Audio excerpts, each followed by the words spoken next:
Ahoj, prosím tě, neměla by si špek? Koukej dámu. Neměla by si špeka? To víš, jo. Jak se to Jo, ano, to je ono. Je dobrý, ty vole, už si frčím. Ale já už jsem, ale prosím tě, ty si tam jako podnapili. Takže se má svetovat až po špeku.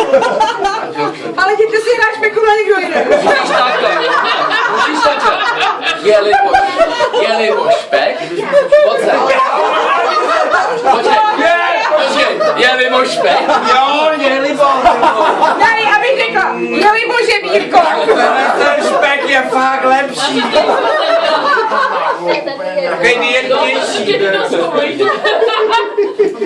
Tak promiň, Ryžo, vole, ale já fakt nechápu, jak jsi to chtěl, vole. Normálně, ale musíš tam jako vstoupit. Normálně, vole, já ho nenabízím, ty vole, já ho Jelikož špek.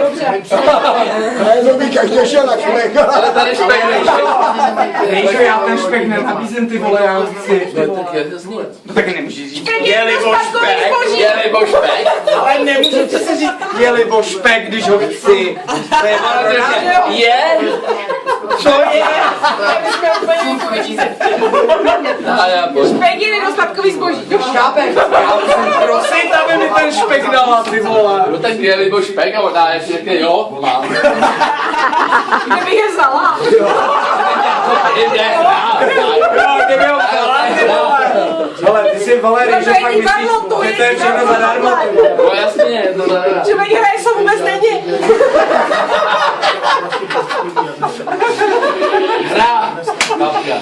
Tak, Já už je kapka. tak ještě jednou to mám sjet. Jasně. Klapka. Dej tu klapku.